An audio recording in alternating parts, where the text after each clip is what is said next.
Thanks. So we're hugely privileged to have Professor Eric Maskin here to talk to us. He's the Adams University Professor of Economics and Mathematics at Harvard University. He won the Nobel Prize in 2007 for his work on the foundations of mechanism design and implementation theory. That's the part of economic theory that, rather than starting with institutions and procedures and asking, given the information people have, what the outcomes are likely to be, starts instead with what the desirable outcomes might be, and asks, can we design procedures such as to bring those about? It's a highly useful way of looking at things with many applications, and Professor Maskin has done a huge amount to illuminate our understanding both of this general formulation and also specific applications of it. One context of application of this is voting. It's obviously a very topical issue at the moment. In a sense, it's always topical, but at the moment it's especially topical with the US elections next week to the Congress and the presidency. The US, like the UK, uses a voting mechanism where people are asked only to declare their first preferences. Then we then decide who's going to govern the country by aggregating those up geographically in a way that isn't even guaranteed to choose the person who gets the most first preferences. So the value to thinking clearly about what might constitute a sensible electoral mechanism couldn't really be clearer, and we couldn't have a better person to talk us through the issues here than Professor Maskin. So let me hand over to him to start his talk. Well, thank you very much. Thanks for that lovely introduction, Ian, and thanks to you at UCL for inviting me to speak today. Let me show you some slides.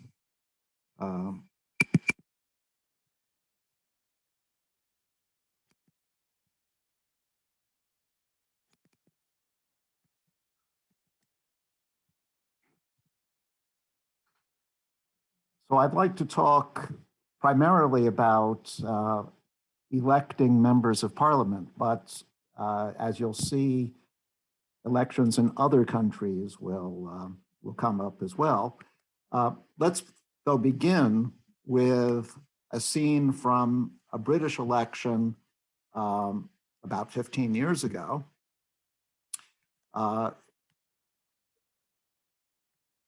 In the constituency of Croydon Central. So let me exhibit the vote totals. As you'll see from this list, the Conservative candidates, the Labour candidates got the most votes, and the Conservative a little bit more. So the Conservatives won Croydon Central. And you might ask, well, what's wrong with that? After all, they got the most votes. Well, it's true that they got the most votes, but they won with far less than a majority of the votes. Here are the percentages. And you'll see that both the Conservative candidate and the Labour candidate got just a little bit over 40%, quite far short of a majority of 50%. Well, why did this happen? This happened because Britain uses the first past the post voting rule. It's also called plurality rule. And in first past the post, each voter votes just for a single candidate, and whoever has the most votes wins. Now, that voting rule implies that all of the voters in Croydon who didn't vote for the Tory or Labour candidate, in effect, disenfranchised themselves in the choice between Tory and Labour. They couldn't express which of those candidates they liked better because they voted for someone else. If they had been able to express their preference, then presumably one of those two serious candidates, Conservative and Labour, would have had a majority. And in fact, there's a lot of evidence to suggest that a very large majority of the voters who voted for the Liberal Democrat candidates would have voted for the Labor candidates rather than the Tory candidates in a choice between those two. So that would have meant that Labor would have won that seat had the Liberal Democrats been able to express their preference. That means that Hargreaves, who was the Liberal Democrat candidate, in effect changed the outcome in Croydon, even though he had no chance of winning himself. Now, in that particular election, Labor ended up getting a majority, and so what happened in Croydon perhaps didn't matter all that much, but there have been many examples in British political history where this sort of effect has made a huge difference. And a very famous example was the general election of 1983. Almost all of you, the overwhelming majority of you, are too young to have been around for that election, but you may have been taught what happened. That was an election that the Conservatives won a huge majority in. Margaret Thatcher was the prime minister at the time. So the Tories won 61% of the seats, but they only got 42% of the vote. So they were quite vastly overrepresented in parliaments. And this happens because there was a new party in Britain at the time called the SDP. They broke off from the Labour Party and they made an alliance with the Liberal Party. And that alliance, together with Labour, would have had a substantial majority of the votes if they had all been voting together, but they weren't voting together. The SDP Liberal Alliance were voting for different candidates. And so, in effect, this alliance ended up spoiling the election for Labour. So this is one example out of many. Britain is not the only place where this sort of thing happens. A famous example in France was the 2002 presidential election. Now, there were a lot of candidates in that election, 9 candidates, but really only 3 were serious. Jacques Chirac, who was president at the time, Lionel Jospin, who was the left-wing candidate, and Jean-Marie Le Pen, the National Front candidate from the far right. Now, what happens? I should first say that France does not use first past the post. They have a runoff system.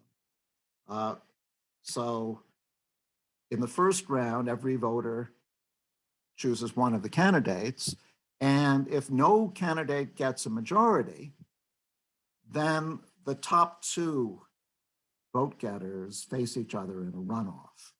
And almost always there's a runoff. It's extremely rare to have a majority in the first round. So what happened in 2002 was that Chirac got the biggest fraction in the first round. That was not a surprise, but Le Pen finished second. That really was a surprise. So Jospin, who had been expected to be in the runoff, was eliminated in the first round, and it was a runoff between Chirac and Le Pen.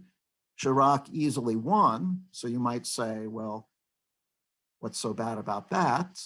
The problem is that, again, we have a lot of evidence to suggest that if Jospin had been facing Le Pen head to head, he would have overwhelmingly beaten Le Pen.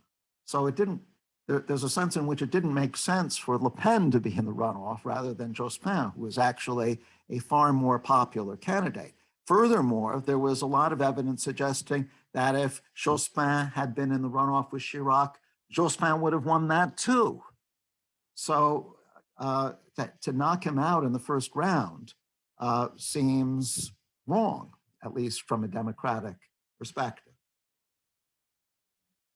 Let me give you one more example, one which you may actually remember because it happened only 4 years ago, the 2016 US presidential election. You'll recall that, that Donald Trump won that election and beat Hillary Clinton. The reason he beat Clinton was that there were 3 critical states which had been expected to go for Clinton, but which ended up going for Trump: Wisconsin, Michigan, and Pennsylvania. Now, why did they go for Trump? One important reason why they went for Trump was that there was another candidate on the ballots, Jill Stein, candidate of the Green Party. Her vote totals in all 3 states were bigger than the difference between the vote for Trump and the vote for Clinton. And furthermore, we have good evidence that an overwhelming fraction of the Stein voters actually preferred Clinton to Trump. And so if they had voted for Clinton rather than for Stein, Clinton would have won in all 3 states, and she would be president today, not Trump. So all of this is evidence to suggest that it's actually quite common in elections around the world for spoiler candidates or spoiler parties to change the outcome of an election. A spoiler candidate is a candidate who doesn't have any chance of winning himself or herself, but if she does run, will throw the election in a different direction. So that prompts the question, can we do better than first past the post or runoff voting to elect politicians, to elect MPs or to elect presidents? And fortunately, the answer is yes. And if all you want to know is the answer, well, then you've got it, and you can tune out now. But if you want to see why the answer is yes, stick around for a while. One thing that all of the examples that I've shown you illustrate is that the current voting systems ignore critical information about voters. So going back to Croydon Central, as I pointed out, the Labor candidates in Croydon very likely would have beaten the Tory in a head-to-head contest, but that head-to-head contest had no way of registering in the actual voting system that was used, the first past the post voting system. So yes, Labor might well have won, but that had no effect on the actual outcome. And similarly, Hillary Clinton probably would have defeated Trump had Jill Stein not been running, but the voting system had no way of taking account of that fact either. So one important ingredient in getting better outcomes in elections, outcomes that better reflect what voters want, is to allow them, the voters, to provide more information. And one way of providing more information is by not just voting for your favorite candidate, but by giving a ranking of the candidates. So in the 2016 election, a voter might have said, well, I like Jill Stein the best, but if she doesn't win, then I want Clinton, and I put Trump after that. Or you might have the ranking Trump, Clinton, Stein. Then the question is what to do with the rankings. Well, what I'm going to propose is actually a very old idea. It's an idea that was proposed in the 18th century by the Marquis de Condorcet, who was a prominent philosopher and mathematician in France, actually an important figure in the French Revolution. Condorcet proposed that for elections, such as the one that I've been talking about, voters submit rankings, and then the winner of the election should be the candidate who, according to those rankings, would beat each other candidate in a head-to-head contest. Let's look at an example. Let's go back to Croydon again, and let's imagine, this is just hypothetical, it's just for purposes of illustration. Let's suppose that voters in Croydon fell into 4 groups: the Lib Dem supporters, Labor supporters, Tory supporters, and you may know that there was a 4th party, the UKIP party, UK Independence Party. Suppose they broke down into these 4 groups, and they had the rankings that I've indicated here. By the way, these percentages, well, this is just for illustration, but these percentages are just about right. So who would win according to Condorcet's system? Well, it actually turns out to be the Labor candidate. Let's see why. First of all, notice that a majority of voters prefer Labor to Conservative. These voters prefer Labor to Conservative. These voters prefer Labor to Conservative, and that's a majority. That's 13% plus 40% for 53%. So Labor defeats Tory. Labor also defeats Lib Dem because these voters prefer Labor to Lib Dem, and so do these. And actually this 3rd group does as well. So it's a huge majority, 87%. And finally, Labor defeats UKIP here, that's 13%, and here, another 40%. So Labor is the clear majority winner. Labor beats every other candidate by a majority. We might say that Labor is the true majority winner. How might true majority rule have worked in the French election of 2002? Well, remember I said that there were 3 candidates who really made a difference. There was Jospin, Le Pen, and Chirac. And let's say that voters broke down into these 3 groups when it came to those 3 candidates.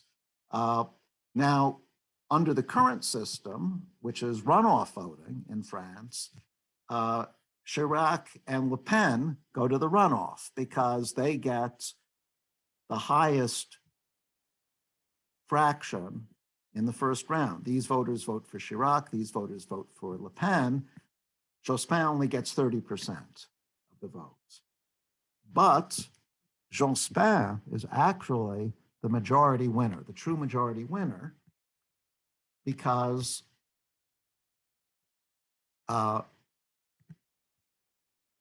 Jospin beats Chirac.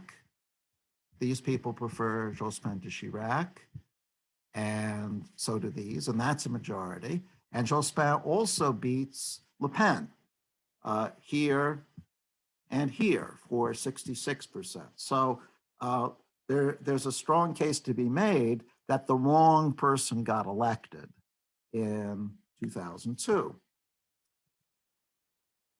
Now, so far I've made a case for voters submitting rankings, but I haven't said why, once we have those rankings, we should use majority rule to determine the winner. Why not something else? There are actually lots of voting rules that use rankings which are not majority rule. One such voting system is called rank order voting, or sometimes it's called the board account. Interestingly, Condorcet had an arch intellectual rival in 18th century France named Jean-Charles Bourda. And Bourda had his own preferred voting rule, which was not the same as Condorcet's. You've probably seen Bourda's rule because it's used quite a lot for committee voting. If there are 4 candidates running, voters rank the candidates, and a candidate gets 4 points every time he's ranked first, 3 points every time he's ranked second, 2 points every time he's ranked third, 1 point if he's ranked last, and then the candidate with the most points wins. That's how rank order voting works. Rank order voting is different from majority rule. Here's the same example I used a few minutes ago. I talked about this example from the standpoint of majority rule, and we saw that Labor won. Well, who wins according to rank order voting, board accounts?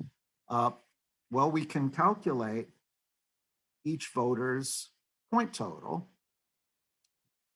Labor will get a total of 146,000 approximately. You see, if there are 50,000 voters in all, 40%, that's 20,000 voters put Labor first. So that's 20,000 times 4, plus the second place vote, plus the third place votes, adding up to 146,000. We can similarly calculate the point totals for the other candidates. Notice that the conservative total is higher. So according to rank order voting, the conservative would win in Croydon using the same example. So majority rule and rank order voting are not the same. And you can legitimately ask, well, which method is better? Which one should we use? Well, the way that a voting theorist like me answers that question is to first step back and ask, well, what do we actually want out of a voting system? What are the principles that a good voting system should satisfy? The desiderata, the axioms that a good voting system should satisfy. And then after we've said what those principles are, then we can see which voting system actually satisfies them. So that's the mechanism design part of this talk. We first state what our goals are, the principles that we want to satisfy, and then we ask, well, what voting system will meet those goals? And let me review some of the goals that are, or axioms that are typically advocated for any good voting rule to satisfy. And they're pretty obvious ones. One principle is the consensus principle. Economists might want to call this the Pareto principle. It's just the idea that if every voter agrees that candidate A is better than candidate B, then B shouldn't be elected. It would be rather perverted to have B as the winner if everybody prefers A. And not surprisingly, both true majority rule and rank order voting satisfy this principle. Another principle is the idea that all voters should count equally, or put another way, we should respect anonymity. If voter A's preferences are given to voter B, and voter B's preferences are given to voter C, and so on. If we commute the preferences, but we keep the distribution of preferences the same, we should have the same winner in the outcome. It shouldn't matter who has the preferences, it should just matter what the preferences actually are. All voters should count equally. Again, unsurprisingly, both true majority rule and rank order voting satisfy anonymity.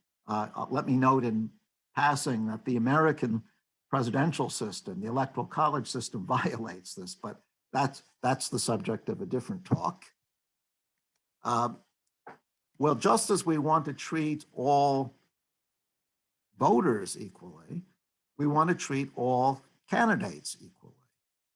We want to put all candidates on an equal footing. That's the principle of neutrality.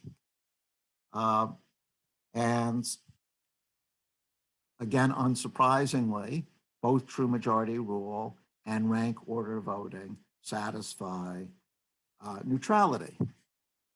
So far, we haven't mentioned any reasonable voting principle which serves to discriminate between majority rule and rank order voting.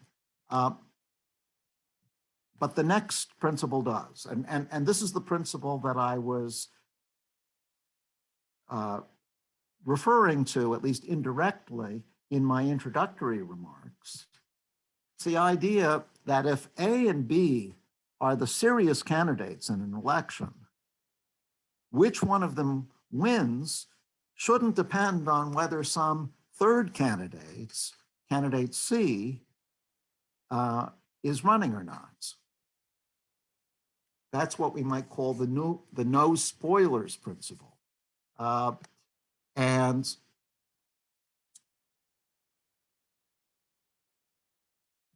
it's pretty easy to see that true majority rule satisfies this principle, because if there are three candidates, A, B, and C, and A is the winner, that means that a majority prefer A to B, and a majority also prefer A to C. If C decides not to stand, well, A still prefers B by a majority, and so A is the majority winner, whether or not some third candidate C is running or not. But rank order voting violates the no spoiler principle. And to see that, let's go back to Croydon. I showed you a few minutes ago that, that in this election, in this example, the conservative candidate ends up getting the most points. But let's imagine that the UKIP candidate decides not to run, or drops out. So that means that now for these voters, presumably the Tory candidate is in first place. And here, the Labour candidate is now in second place, and so on. If we recalculate the vote totals with the remaining three candidates, it turns out that that Labour wins. Well, that's a violation of the no spoiler principle, because it turns out to matter whether the UKIP candidate is standing or not. So we're doing this comparison between majority rule and rank order voting. It now seems as though majority rule has moved ahead, because both rules satisfy consensus, anonymity, and neutrality, but only majority rule satisfies the no spoiler principle. So that may look as though majority rule is going to win, but majority rule turns out to have a flaw, which some of you may have heard about, because it's all in courses where voting is discussed. This flaw often comes up. Actually, it was noted by Condorcet himself. Condorcet was a proponent of majority rule, but he recognized that it does have a flaw, which is that there may not actually always be a candidate who beats each other candidate by a majority. And here's an example of that. Notice that the conservative candidates cannot be the majority winner in this example, because a majority prefer Labor. These people prefer Labor, and these people prefer Labor, and that's 67%. But the Labor candidate can't be the majority winner because the Liberal Democrats beat Labor. These people prefer Lib Dem, these people prefer Lib Dem, but the Lib Dem can't be the majority winner because the Tory beats the Lib Dems. So we go around in a cycle, we go around in a circle. It's called a Condorcet cycle. This example is essentially due to Condorcet. In other words, majority rule violates an important principle of decisiveness. Decisiveness says that there should be a clear-cut winner. In this example, there's not a clear-cut winner, according to majority rule. Rank order voting does satisfy decisiveness, because you just add up the points, and whoever has the most points wins. So true majority rule satisfies four principles: consensus, anonymity, neutrality, no spoilers.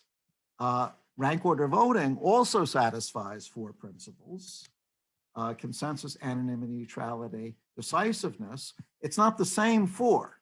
There are five principles in all, and neither of them satisfies all five. Now you might ask, well, is there some other voting rule which perhaps satisfies all five?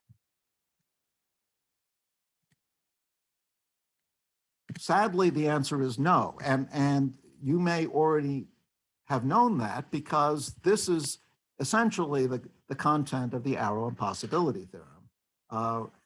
One way of interpreting that theorem is that there is no voting rule that satisfies all five of these principles, which is too bad. But there's a sense in which the arrow theorem is too negative, because it insists that the five principles be satisfied no matter what rankings voters end up having. But in practice, some rankings might actually be pretty unlikely. And so we might not worry very much what would happen with those rankings, because in practice, those rankings aren't likely to occur. For example, in many elections, ideology is important. In that 2005 general election that I was talking about, we might have lined up candidates along an ideological spectrum like this, with UKIP way off to the right, the Lib Dems on the left, Labor and Conservative somewhere in between. By the way, over time, the political alignment of these parties changes. So what was true in 2005 didn't remain true for in the years after that. But this is approximately how it was in 2005.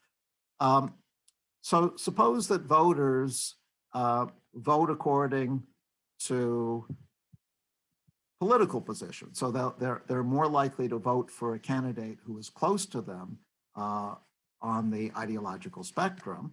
That means that it would be very unlikely that a voter would vote this way, to put conservative first, then liberal Democrat, then UKIP, then Labor. And so one observation we can make is that if most voters are ideological, then the example I showed you a few minutes ago, where there's no majority winner, can't happen. If voters are ideological, then majority rule will be decisive. And this was proved in the 1940s by a political scientist named Duncan Black. And that suggests that we reformulate our voting principles a little bit. Rather than requiring that they always are satisfied, we might say that a voting rule works well for a limited class of rankings if the voting rule satisfies all 5 of our principles when voters' rankings are drawn from that class. So, for example, true majority rule will work well in this formal sense, in this precise sense, if we limit attention to ideological rankings. And now we can state the precise sense in which majority rule is better than any other voting rule. And it takes the form of a theorem, which I established with my longtime collaborator, Partha Dasgupta, who is at Cambridge. And it's a 2-part theorem. The first part says, suppose that we have a voting rule that works well for a particular class of rankings. It satisfies the 5 principles for that class of rankings. Well, then it must also be the case that true majority rule works well for this same class. Furthermore, there will be some other class of rankings where true majority rule works well, but the other voting rule does not. So true majority rule dominates any other voting rule. If the other voting rule works well, true majority rule must work well in the same circumstances. And furthermore, there will be circumstances where true majority rule works well and the other voting rule does not. Informally, we might say that true majority rule works well more often than any other method. Okay, so let me just sum up. I'm at the end of the talk. Let me just sum up what we've observed. Some of the good properties of majority rule. First of all, true majority rule very much focuses on majorities. You're not going to have a candidate winning if he's a minority candidate, if there's some other candidate that a majority prefers, because of the very way that true majority rule is defined. But even more important than that, true majority rule prevents or helps prevent spoiler candidates from changing the outcome of the election. One nice thing about true majority rule is that if you want to make a protest statement or a symbolic statement, if you want to vote for Jill Stein, the Green candidate, you know she's not going to win, but you want to say her views are the views that I would like to support, you can do that without electing Donald Trump as the consequence, because you can put Hillary Clinton second. And in the 1983 British general election, you could have voted for the SDP candidate without electing the Tories. Now, true majority rule also happens to satisfy our 5 principles more often than any other method. It's sometimes been suggested that Britain should go over to proportional representation, which is the method used in most of continental Europe for electing legislatures. That's a possibility, but it would be a much more drastic reform than simply changing the constituency-based method in Britain, but improving the first past the post voting rule. The final thing I'd like to say, reflecting the very painful history that the UK just went through over Brexit, the big problem with Brexit was that there were,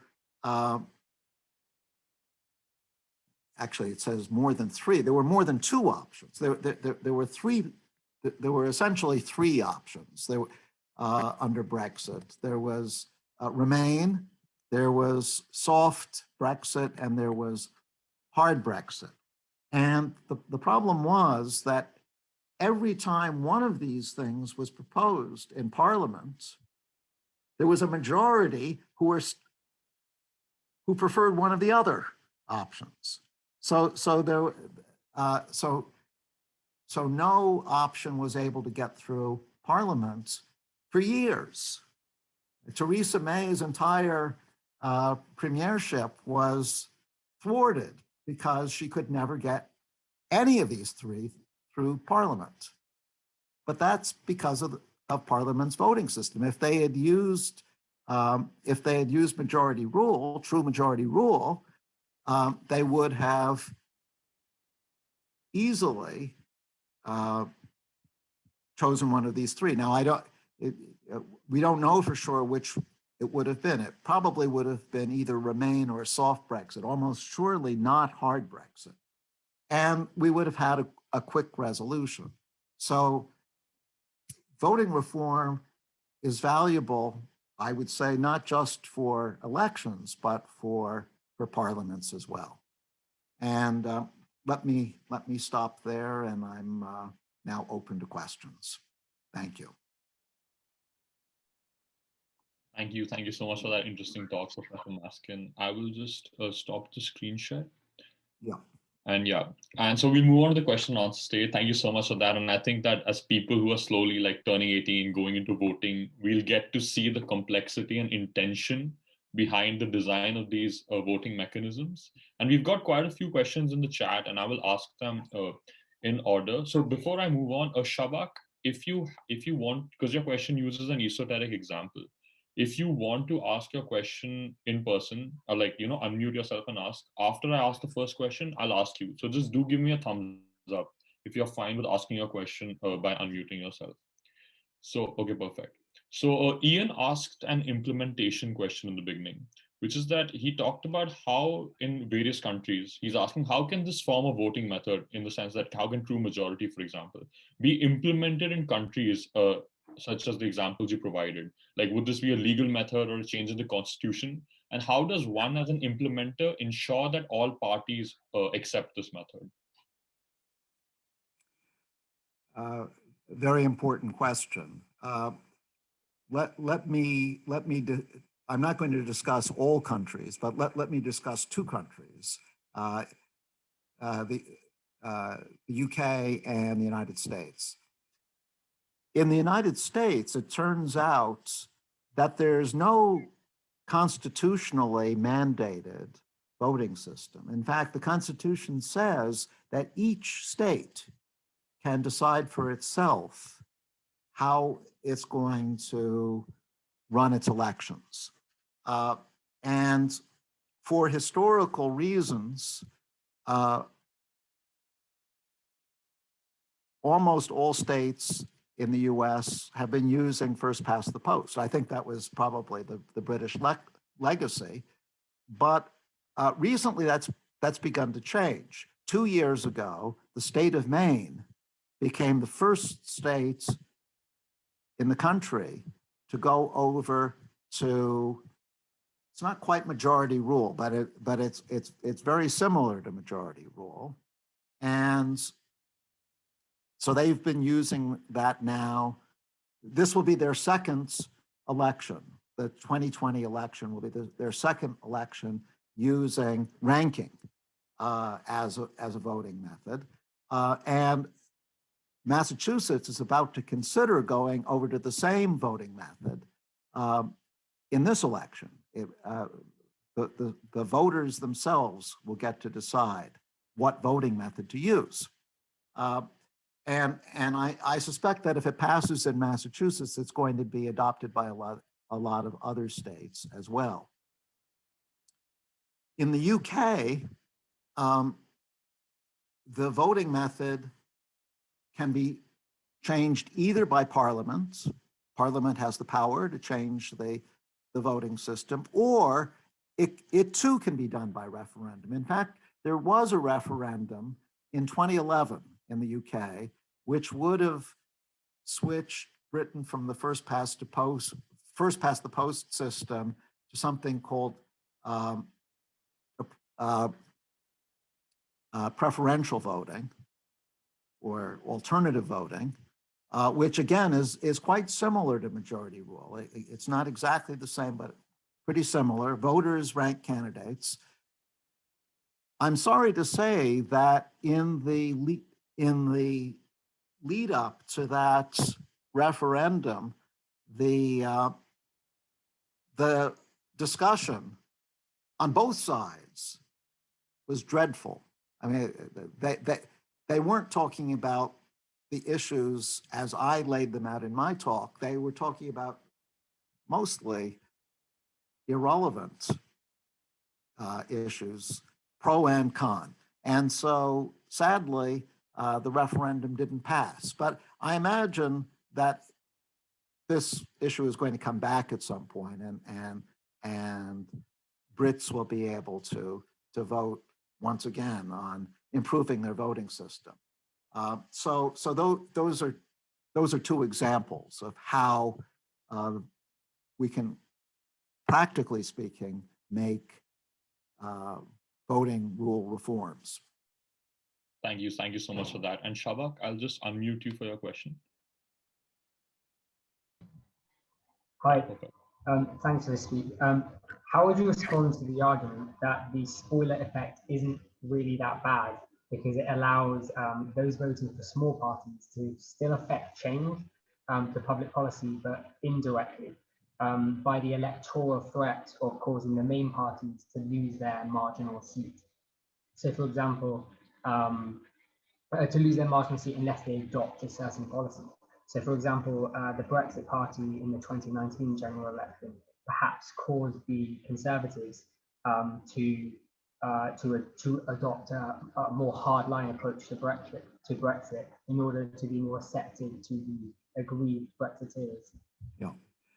So you raise an interesting and important point, which is that a spoiler party, a party which is not going to win itself, could have an effect by causing one of the main parties to change its policy.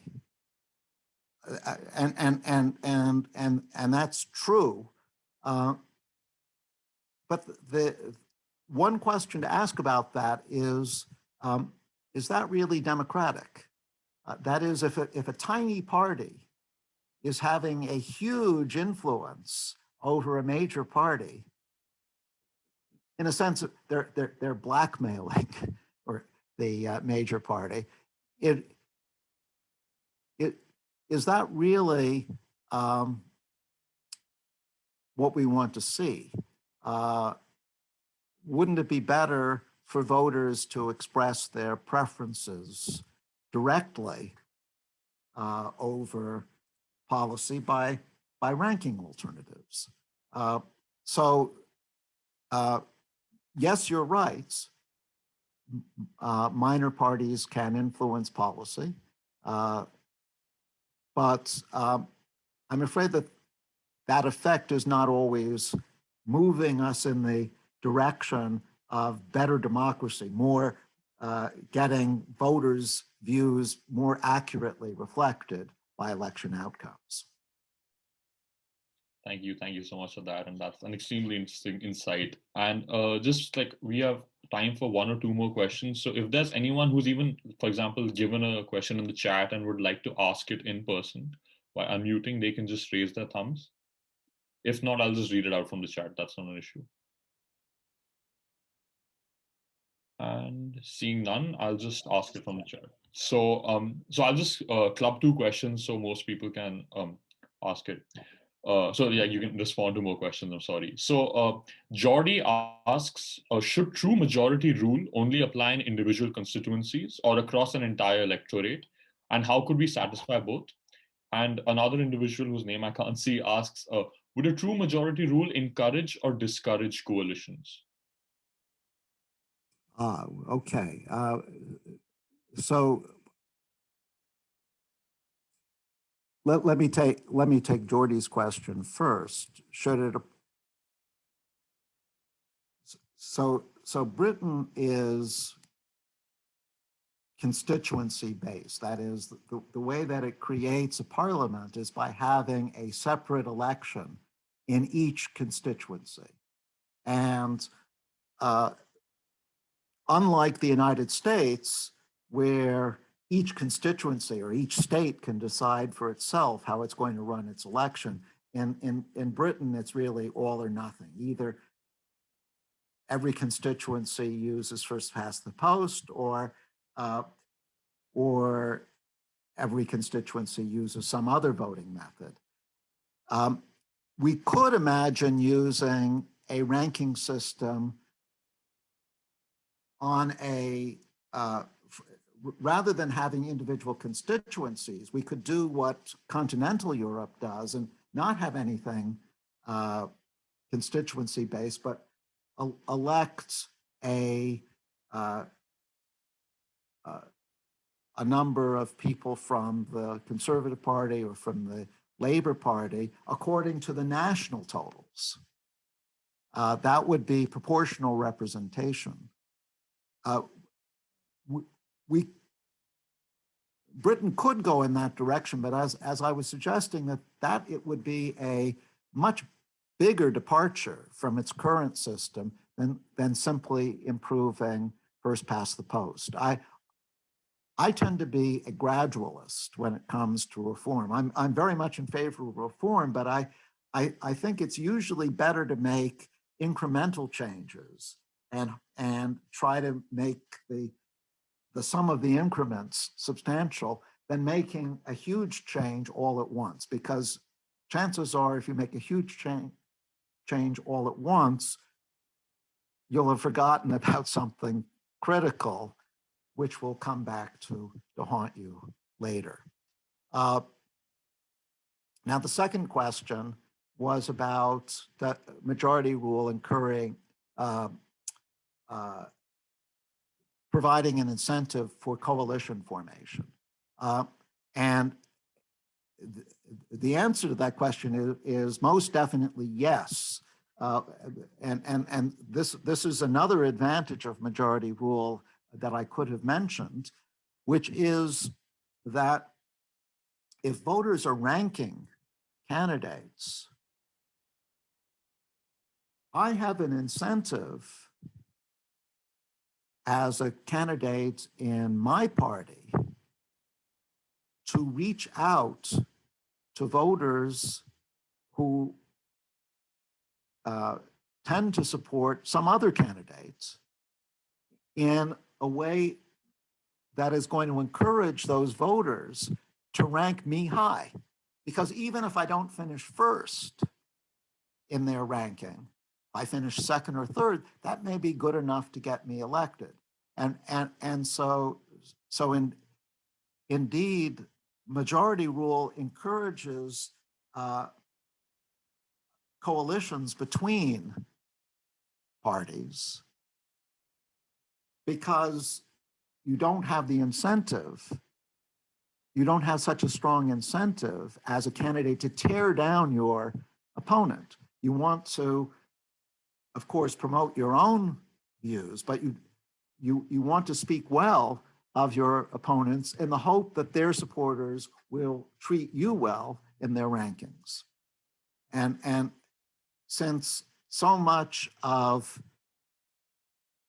political campaigns these days are negative, that's especially true in the United States at the moment. I think improving the voting system can do a lot to make political discourse more civil and more positive.